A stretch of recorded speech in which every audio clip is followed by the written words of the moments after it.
মধুবন হাবিত এখন নদী আছিল। হাবিত থকা সকলো চৰাই নদীৰ পানী খাবলৈ আহে। এদিন টিকি চৰাই নদীত পানী খাবলৈ আহিছিল। হঠাৎ টিকি চৰাইৰ চকু নদীত বাঢ়ি অহা মাটিৰ ঘটিত পৰে। এইটো কি হয়? এইটোতো মাটিৰ গতি। এইটো পানীৰে বাঢ়ি আছে কিয়? এইটো কাৰ গতি? ঘটিটোৰ ভিতৰত কি আছে? সেই ঘটিটোৰ ভিতৰত এজনী পৰী বন্দী হৈ আছিল। সেই পৰীটোক এজন তান্ত্ৰিকে বন্দী কৰি নৈৰ পানীত বাঢ়িবলৈ এৰি দিছে। কি কৰিম? ঘটিটোৰ কাষত যাওঁ নে নাযাওঁ? নহয়, ঘটিটোৰ কাষত নাযাওঁ।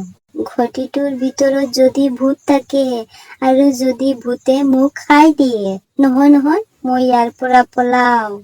এনেকুৱা কৈ টিকি চৰাই ইয়াৰ পৰা পলায়। সেই দুষ্ট তান্ত্ৰিকে মোক ইয়াত বন্দী কৰি ৰাখিছে। এতিয়া মই ঘটিৰ পৰা কেনেকৈ ওলাও? মোক যদি কোনোবাই ঘটিৰ পৰা উদ্ধাৰ কৰে, মই তাৰ সকলো ইচ্ছা পূৰণ কৰি দিম। এইদৰে কিছুদিন পাৰ হয়, কিন্তু পৰী সেই ঘটিৰ ভিতৰত বন্দী হৈ আছে। যেতিয়া যি চৰাই নদীত পানী খাবলৈ আহে, সকলো চৰাইয়ে সেই ঘটিটো দেখা পায়, কিন্তু কোনো চৰাইয়ে সেই ঘটি কেতিয়াও নুখুলে।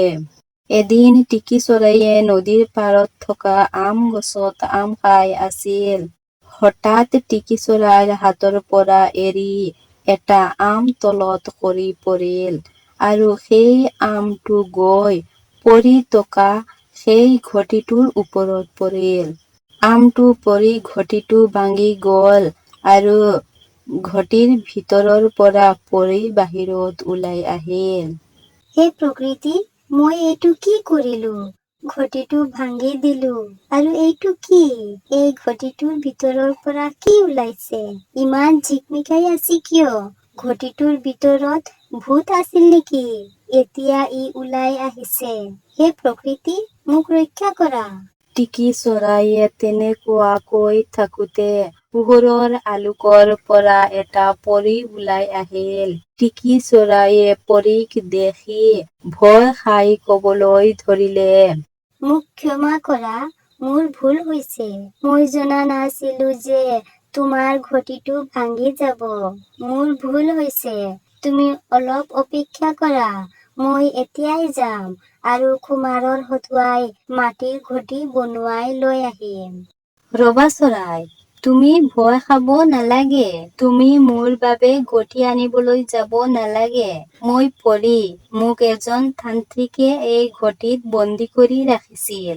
তুমি এই ঘটিটো ভাঙি মোক এই বন্ধনৰ পৰা মুক্ত কৰিলা। মই তোমাৰ ওপৰত বহুতো সন্তুষ্ট। তোমাৰ যি ইচ্ছা আছে কোৱা। আজি মই তোমাৰ সকলো ইচ্ছা পূৰণ কৰি দিম।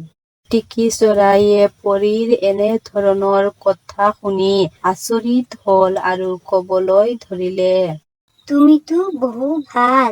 মই তোমাক ভুল ভাবি ভয় কৰি আছিলো। কিন্তু পৰী, তোমাক তান্ত্ৰিকে ঘটিত কিয় বন্দী কৰি ৰাখিছে? তান্ত্ৰিকজন বহু দুষ্ট। সি সকলো গৰীব চৰাইক অত্যাচাৰ কৰিছিল। এই বিষয়ে তাৰ লগত মোৰ কাজিয়া হৈছিল। সেইকাৰণে সি মোক ঘটিত আবদ্ধ কৰি নদীত এৰি দিছিল। তেনেকুৱা কথা। তেনেহলেতো তান্ত্ৰিকজন বহুতো দুষ্ট। পৰী, তুমি এতিয়াতো মুক্ত হৈ গৈছা। তুমি এতিয়া তান্ত্ৰিকজনক বিচাৰি উলিয়াবানে আৰু বিচাৰি উলিয়াই তাৰ প্ৰতিশোধ লবানে? নহয়, মই এতিয়া কিছুদিন হাবিত থাকিম আৰু নিজৰ শৰীৰৰ শক্তি বঢ়াম। এবাৰ শক্তি বাঢ়ি গলে মই মোৰ হাবিত তান্ত্ৰিকৰ লগত কাজিয়া কৰিম। এতিয়া টিকি, তুমি কোৱা নাই যে তোমাৰ কি লাগে? পৰী, মোৰ সকলো বস্তু আছে। মোৰ একো প্ৰয়োজন নাই। যদি তুমি কিছু দিব বিচৰা দিব পাৰা। এয়া তোমাৰ ইচ্ছা। ঠিক আছে, এই লোৱা। এইটো এটা যাদুকৰী পাচি। ইয়াত তুমি যি ৰাখিবা সেয়া 10 গুণ হৈ ওলাই আহিব।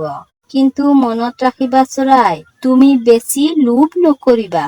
ইয়াৰ দ্বাৰা তুমি কোনো বেয়া কাম কৰিবলৈ চেষ্টা নকৰিবা।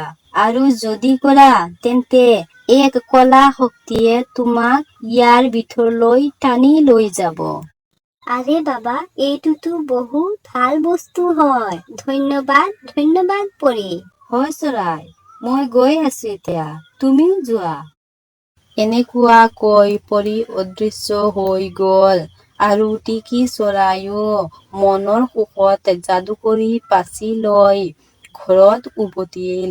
এনেদৰে এই দিন গল। পিছদিনা ৰাতিপুৱা টিকি চৰাইয়ে এটা আপেল আনি পাচিত ৰাখিলে।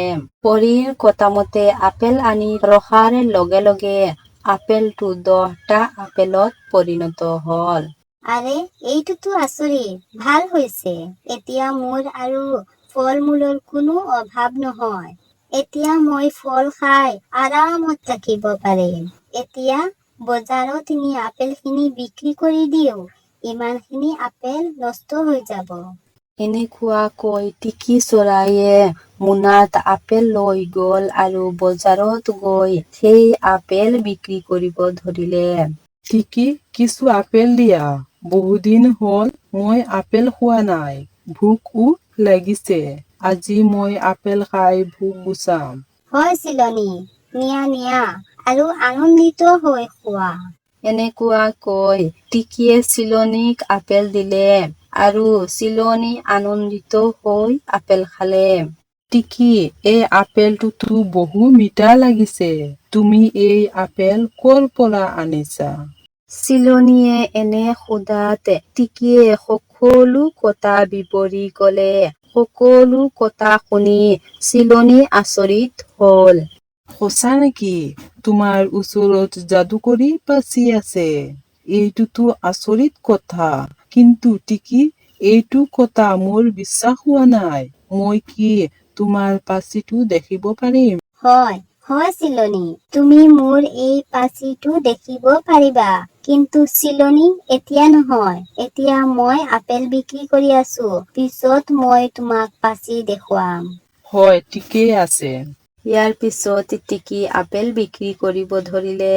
কিছু সময় পিছত সকলো আপেল বিক্ৰী হৈ যায়। আপেল বিক্ৰী শেষ হৈ যোৱাৰ পিছত টিকিয়ে চিলনীক লৈ নিজৰ ঘৰলৈ যাবলৈ ওলায়। চিলনী, দেখা এই পাচি। মই এতিয়া এটা আপেল দিম আৰু এই আপেলটো 10টা আপেলত পৰিণত হব।